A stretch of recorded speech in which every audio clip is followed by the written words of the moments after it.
Hello, everyone, and welcome to FTV Sports. It's this was the Man United Liverpool reaction show. We've got Mr. B as always. Welcome back, Mr. B in the building. And Evening.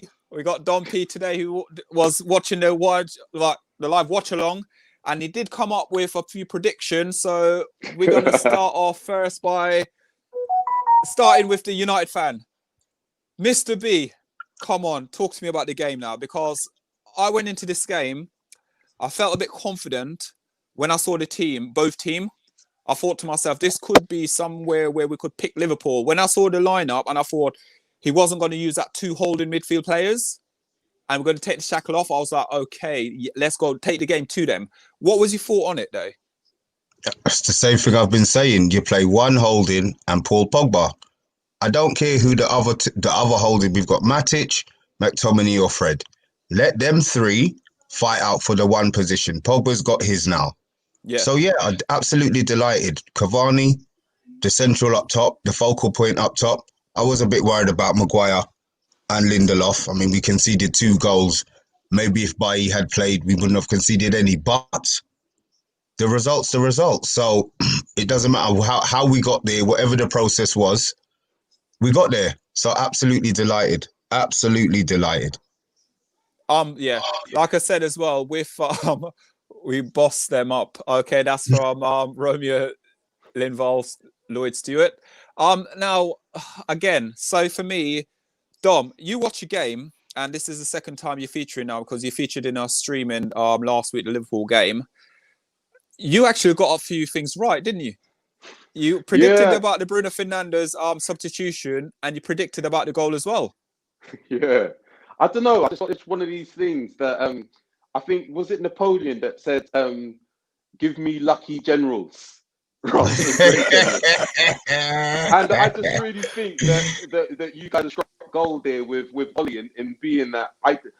Tactically, there's nothing in his football experience, resume, anything that shows that he should be a manager of a club like Manchester United.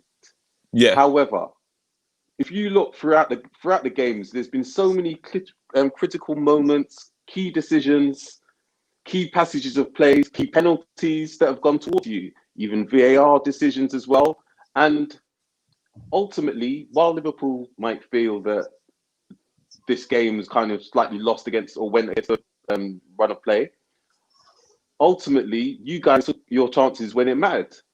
And to be fair, when it was about the 65th minute, when the game was really kind of petering out, you guys were having a low block, you were defending, Liverpool were pushing forward.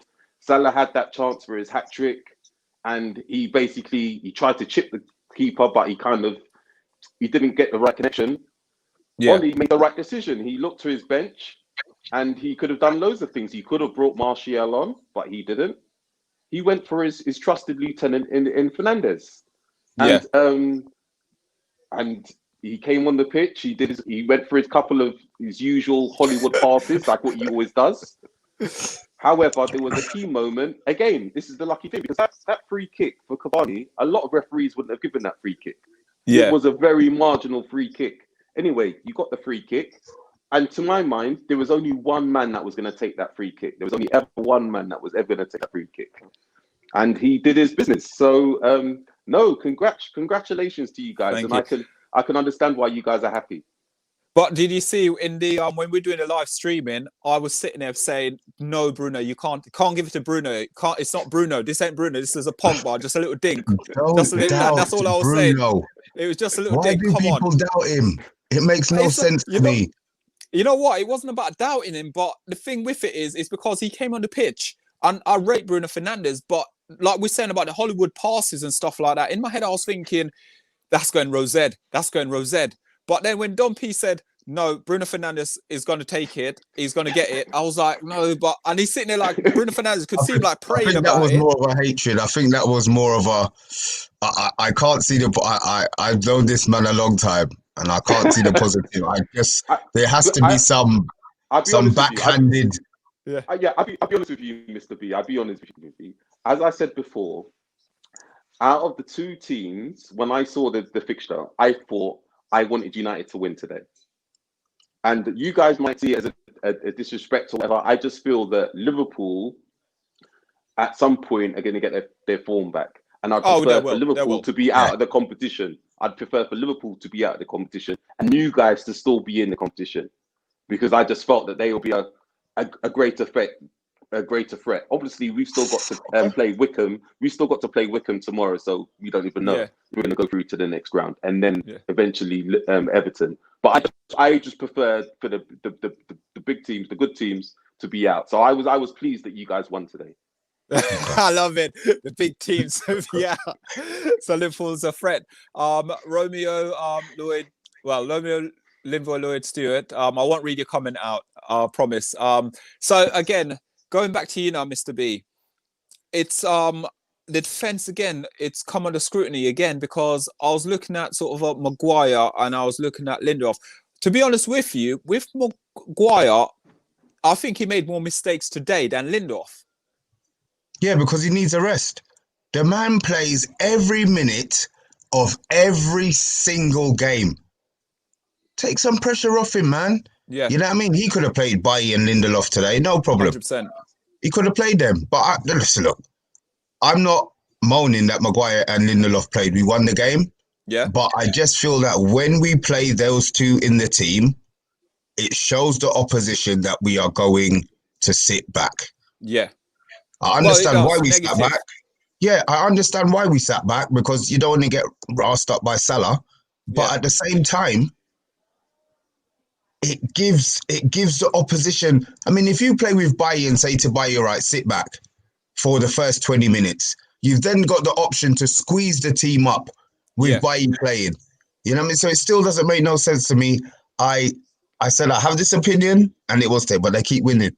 Yeah. They keep winning. They keep conceding silly goals, but they keep winning. Keep winning, yeah. We just keep going. Yeah, we keep on going. With it as well, Dom, let's come across it now in a way. Everyone been criticising Mo Salah now for a while about his goal scoring. He's not scoring goal. Liverpool's not scoring goal. And I think, to be honest with you, out of all the Liverpool players, I honestly believe he's got the most abuse and the most pressure compared to anyone else. What do you think? I know we're going to talk about his level and where he's looking at, but can he justify why he's getting all this? He's getting the crap from all the fans. I think if you look, there's always a team's always got one person that's the guy, isn't it? That when things are going, when things are tough, the whole team look to kind of lead them and to pull them out of a hole. Yeah. And unfortunately, he's probably a victim of his own success. Yeah. Because of how he's played for Liverpool in over the last 3 years, people are expecting the stats. Yes, he is he's the Premier League top goal scorer. However, he hasn't scored. He didn't before today. He hadn't scored in something like 4 games. So naturally, I suppose people are going. And if Liverpool haven't scored for 4 games running consecutively, obviously people are going to look at Salah first, and then probably Mane second. That's just the way it is, I think. Adam's saying, yeah, we can't complain too much. We open a lot. Yeah, which we did. We opened a lot more than we did last week. We didn't sit back, to be honest with you. Sit back. Mr. B, do you think that's correct, though? We don't really have the players. He just has to play a pacey centre-back with Maguire. Maguire looks good. The best games Maguire's played in is when he's played with Bailly. Yeah. So playing he doesn't with look Bailly, strained, does he? He doesn't look like he's under pressure when he plays Bailly. No, he doesn't, because he knows he's not looking behind him thinking, Jesus Christ, I've got 30 yards. And this man is you know, his pace is more than mine. You know, he doesn't have that worry. He knows that Bailly's there. He just play. It's like Pogba now. Yeah. Pogba knows that he can go anywhere on the pitch. Yeah. And he's going to have somebody sitting behind. Thank you. He's got thank you. Maguire doesn't have the freedom to play when he plays with Lindelof. Lindelof, yeah. You know, even so at the moment, so I assume Bailly's fit, yeah? Yes. He's fit. He's fit. So that's 2 games in a row. Why do you think Ollie's making that decision? I think because, again, I do stats and I look at stats and stuff like that. I honestly believe because against Liverpool in, say, the last 3 or 4 games he's basically played very well against Liverpool. Today, again, I'm not Lindelof. I'm taking nothing. I'm not going to take anything away from his performance today. I don't think he had one of his best performances, but he was better. He was better than Maguire. Agreed. He was better than Maguire on the day because Maguire was giving away silly things today. Again. But like we said, he's susceptible. I just think against pace, Maguire, even if you are playing in a low block, I just think against players with quick feet, Maguire's always going to struggle. Yeah. But again, for that, when you look at it, when you look at the defensive record as well, this season with Bailly and Bailly playing with Maguire, it's a very good number stats when you look at it, how many goals are conceded. When you look at Lindelof and also Maguire, it's the same thing as well. It's a good stats as well. But because of the way that Solly's isn't it the way that Ollie's playing though? Because he plays with the two DMs. Yeah, you're playing 2 deep, so it helps. So it helps. It's like Mourinho's the way. If you look at Eric Dyer isn't a great defender. But the way that Mourinho has got the team set up, he's going to look better in a Tottenham team than he would in probably any other team. Yeah. Yeah, I hear that. But now, I think Ollie's beginning to trust. And this is why I was so upset when Pogba played the last Liverpool game where Pogba played out on the left and he played McTominay and Fred. Yeah. It didn't make sense. Pogba's proved now that he can play in there. Yeah, as that box to box. So the other player beside him, it's 3 players. Yeah, it's 3 for 1. You know, and if you come in and you don't perform, guess what? You might not play the next game. So it's up to Ollie to choose. I understand we've got a squad.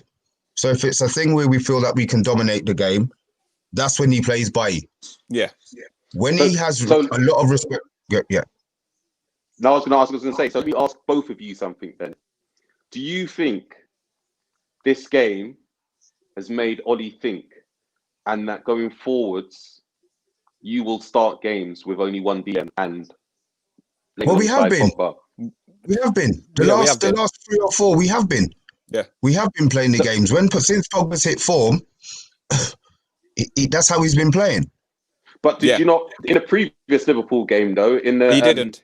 He played him out left. Did you not play 2 DMs? Do you not have 2 DMs? We did. We played McTominay and Fred. Yeah, that's what I'm saying. So going forwards, do you think Ollie's gonna play either one of Fred and McTominay? It depends on who you're rather playing. Than both. It all depends. All depends what team you're playing. If we're playing Chelsea, it'll be 2 holding midfield. If we're playing against Tottenham, it'll be 2 holding midfield. Liverpool, same thing. I don't think against Tottenham. When we play Tottenham, I don't think so because Tottenham's style is that they will sit back and hold the 2. You've got what's the geezer beginning with H? Centre midfielder. You've got Holberg and the other one. So you play with that box, that protected box. Yes, Sissoko. So I feel that he'll play Pogba. He's not going to disrespect Pogba now. He'll play. Yeah, he will. But it's for me, Pogba now has played in his last 9-10 games now. He's been outstanding. So he has to play. Been outstanding. He has to play. So yeah. So for me now, we're going to wrap it up. Because we've been live since 10 to 5. So we're going to wrap it up a bit. I'd like to say, guys, thanks for watching. Like, subscribe, share. At 8 o'clock tonight, we've got Carly Osborne show tonight. So please do not miss out on the reaction. And also, thank you very much for Dom for being with us today. We're going to see you in a couple of shows later on. And also, Mr. B, pleasure as always. We'll see you on Wednesday for the Man United preview show. Okay? Thank you guys for watching. Take it easy. Care. Good evening. What should I say? Good night. Bye. Good night.